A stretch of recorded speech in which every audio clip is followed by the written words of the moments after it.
Kombëtare shqiptare pësojnë ndryshime në Pankin. Trajneri Silvinjo u largua nga stoli kuqezi për të zvendosur nga Rolando Maran, i cili ka nënshkruar një kontratë deri në vitin 2028, për të bërë më pas edhe prezantimin e tij në një konferencë shtypi, në praninë e presidentit të Federatës Shqiptare të Futbollit Armand Duka dhe tashmë ish trajnerit kuqezi Silvinjo. Kreu i qeverisë së futbollit shqiptar në fjalën hapëse të tij, pasi falenderoi Silvinjon dhe stafin e tij, foli dhe për mbylljen e një cikli për të nisur një të ri. Cilën ne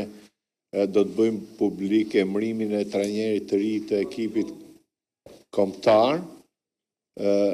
i cili është këtu në krahun djathtë timin, zotin Rolando Maran. Në të njëjtën kohë ne mbyllim, le të themi, një cikël me tashmë nga ky moment mund të themi ish trajnerin e ekipit kombëtar,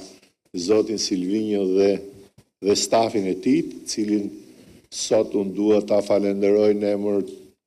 të Federatës Shqiptare të Futbollit, në emrin tim dhe në emër të gjithë tifozave për kontributin që ka dhënë Silvio, Dori dhe Zabaleta gjatë kësaj periudhe për kombëtarën shqiptare, për rezultatet e arritura. Bashkë kemi kaluar një periudhë vërtet të rëndësishme, me shumë emocione, kemi qesh, kemi qarë, kemi gëzuar bashkë dhe unë për këtë padyshim që është pjesë e historisë edhe personale, edhe gjithë futbollit shqiptar, Silvio dhe stafi i tij, por në futboll mund të konsiderohet normale që mbyllet një cikël, le të themi, dhe fillon një cikël i ri, në një mirë kuptim të plot dhe një respekt reciprok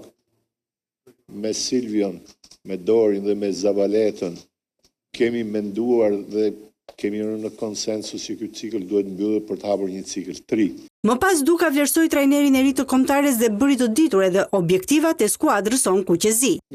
Ekipi kombëtar tashmë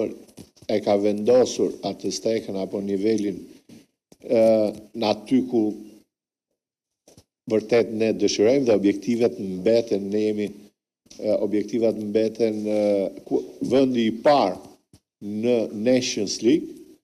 dhe kualifikimi për në Euro 2028 për pastaj për të vazhduar me objektivin e pa arritur asnjëherë për çempionse botrorit 2030. Tani unë nuk dua të zgjatem më, të falenderoj edhe një herë Silvion, Dorin dhe Pavlo Zabaletën për bashkëpunimin dhe për kontributin në kombëtarën shqiptare. T'i uroj suksese trajnerit Rolando Maran me ekipin kombëtar shqiptar. Unë në fakt nuk bëra CV-n e zotit Maran, sepse është një emër i njohur i futbollit evropian, ka një eksperiencë 25 vjeçare në fushën e trajnimit, duke trajnuar skuadra të rëndësishme në seri A dhe B italiane, dhe jam shumë i bindur që do të bëjmë mirë në Nations League dhe në kualifikuese.